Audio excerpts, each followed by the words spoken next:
C'est un mardi 5 novembre qui semble avoir indiqué la rentrée saisonnière des grandes pluies dans le Goué maritime, partant de sa capitale provinciale Port-Gentil. Dès la première heure de ce jour, nombreux se sont vus contraints de tremper leurs pieds dans les eaux occasionnées par la pluie déchaînée que l'on aura observée durant environ 5 heures de temps.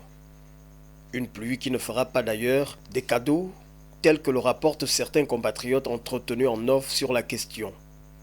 Plusieurs artères de la cité de Sable ayant été prises d'assaut par ces eaux de pluie, telles qu'au quartier Masuku, Matiti, Ondimba, Balise, la liste est longue. La situation est d'autant plus pertinente au point de remettre en question le plan stratégique d'assainissement de la ville initié par la délégation spéciale en charge de la gestion de la commune de Port-Gentil, chapeautée par le général d'armée Pierre Isogo Roussello. Entre-temps, les images parlent d'elles-mêmes, si bien que depuis plus de 2 mois, les équipes en charge des questions d'hygiène et d'assainissement sont à pied d'œuvre pour les opérations de curage des grands canaux à travers les 4 arrondissements de la ville. Des opérations qui semblent toutefois connaître des insuffisances, comme c'est le cas dans cette partie du premier arrondissement, encore appelée Case d'Écoute Ngadi.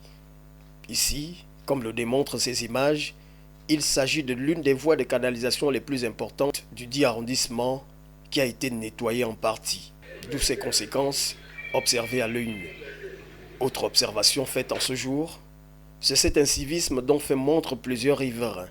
Malgré les campagnes de sensibilisation menées ça et là, ils sont encore nombreux à jeter les ordures ménagères dans les lieux publics et les caniveaux. Toutefois, autant l'incivisme a du mal à sortir de nos vieilles habitudes, autant les autorités elles-mêmes en sont responsables de ces faits, vu que ces endroits désormais transformés en dépotoirs demeurent accessibles à tous, à l'exemple de ces caniveaux laissés à ciel ouvert et ces points de collecte d'ordures dont la localisation et la construction suscitent des interrogations. Si les autorités municipales et nationales sont accusées à tort ou à raison de ces faits, les populations, elles, en sont responsables de leurs actions inciviques.